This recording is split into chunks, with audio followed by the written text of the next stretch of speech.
Now, first day, boom, Disney Studios. Yeah. What was like your first reaction of the whole place, or like Oh well. the feeling and the vibe of everything? Totally mind blowing. I mean, for a young artist, keep in mind, I'm in a building that's filled with nothing but artists.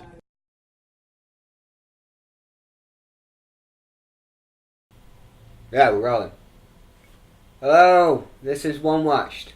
Is that it? No intro. No, No intro. One Watched. No intro. No. Intro. It's an echo. That can be an intro. Tro.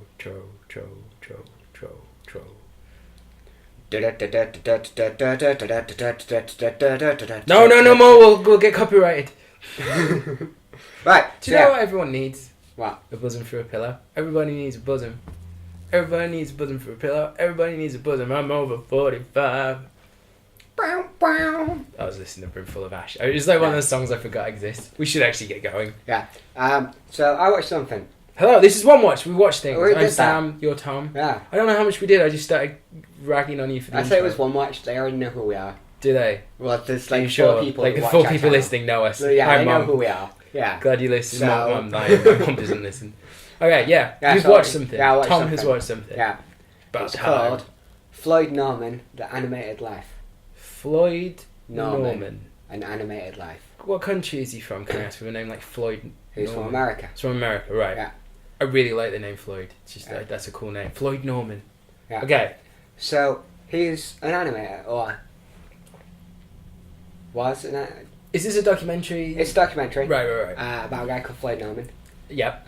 who has had an amazing career Mm-hmm. for Disney, Mm. along with some other stuff, and it's Right. sort of all about him.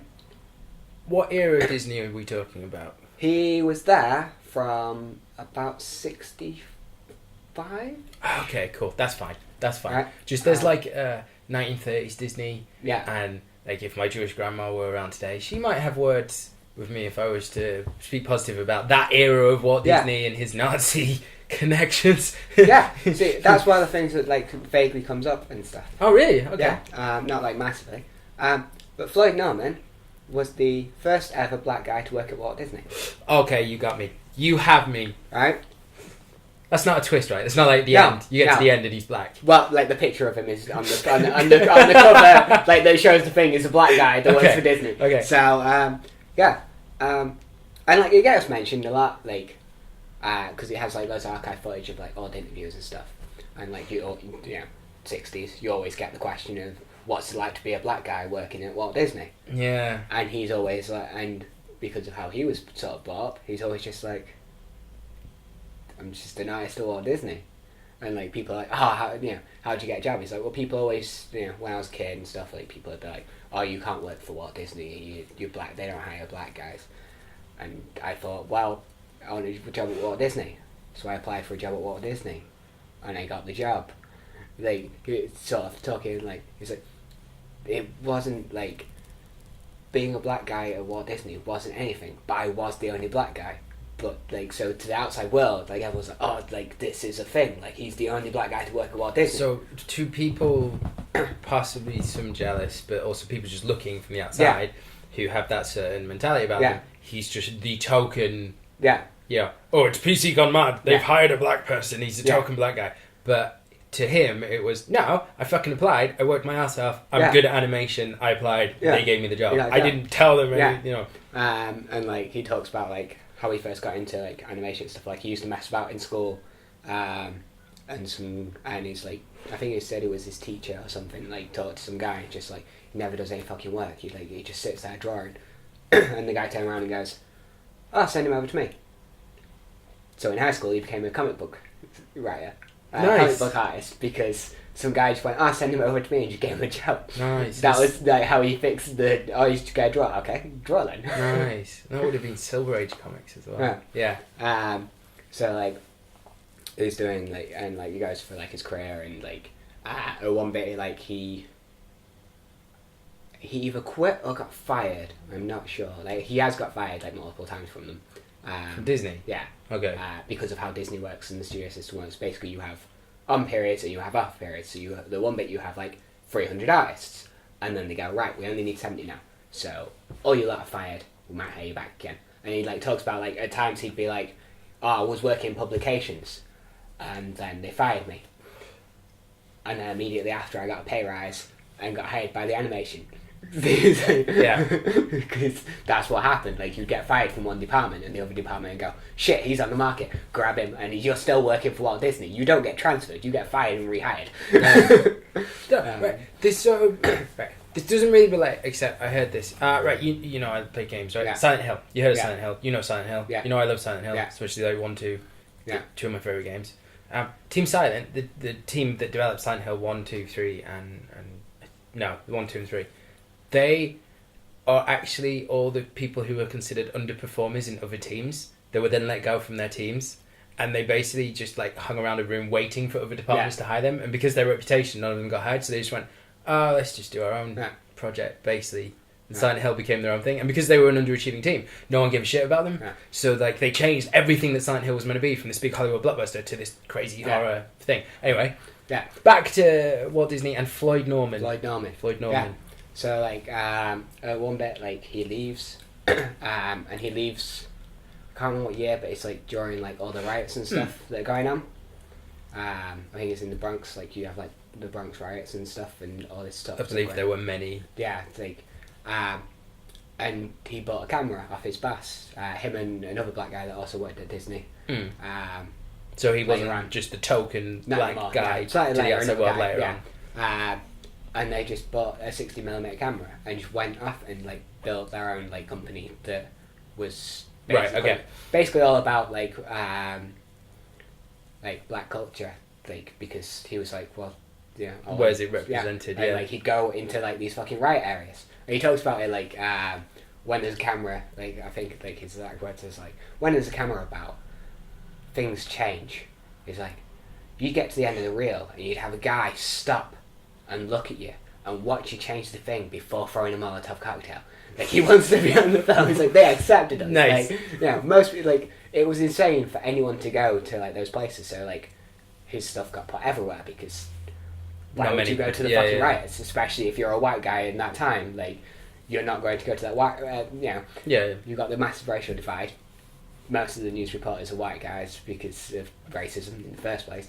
You're not going to send your cruiser. It's fucking insane. And it's just like his whole career, and like he. Cool. I feel like we're reaching spoiler territory. Yeah, there's loads of spoilers after this. Yeah, so we're going to stop there for spoiler, but I have some questions. Yeah. First of all, is he a smiley old man? Yes. Yes, because he's 70. He's 80. Right. Yeah. You know how like they have that thing about as you get older, like your personality is etched on your face. Does he have like the smiley old man twinkly eyes and stuff? Because happy men grow when they age amazing because they just look happy. Floyd Norman, is a skinny-ish, possibly slightly short, but it might be depending on who it's to. Like elderly black guy that wears like big, thick frame glasses and a trilby. Nice. Yeah. Oh, I like that. I like this guy. Like he's the epitome of what you think of when you think of or like an old school sort of guy. Does he use like lingo from the time and words? Which I'm not going to do because I don't think I can pull them off. No. Okay. And as a documentary, documentaries are actually complex little things, and there are like ones that are very tropey and ones that are very generic, like black and white out of focus, gay cowboys eating pudding. Is the South Park joke about it? How does it rate as a documentary? Because the other one was Grapes of Wrath that you watched, that we talked about on One Watched. Yeah.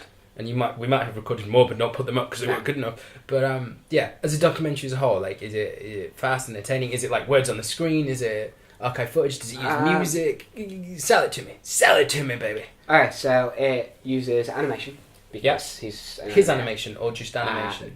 I think just animation. Right, cool. But it's like Disney style animation. The animation is always like sort of tries to match the tone of what they're doing. Oh, that sounds very clever. So like if it's talking about odd times, it'll be black and white animation. Can you say where you watched this on? Netflix. You watched it on Netflix? Yeah, cool. It's on Netflix. This is something I might hunt out. Floyd Norman Animated Life. Yeah. It's a mix of that, archive footage, and interviews with like family and friends and the people that are involved. And him. Okay. Talking. Cool. Yeah. Cool. Are you happy with that? Yeah. I'm happy to leave that there. That Yeah, actually people sounds should go really watch it. awesome. I'm quite happy about that. That's going to It be took me and me a Sarah while- watching one It night. took me a while to get through it because it's like an hour and 40 minutes, and it is just there's like lots of talking in it. Although it's interesting, it's not like a massive exciting thing. But it was brilliant for like a background sort of Yeah. go through. Were you doing art? Did it inspire you to do more of your drawing and stuff?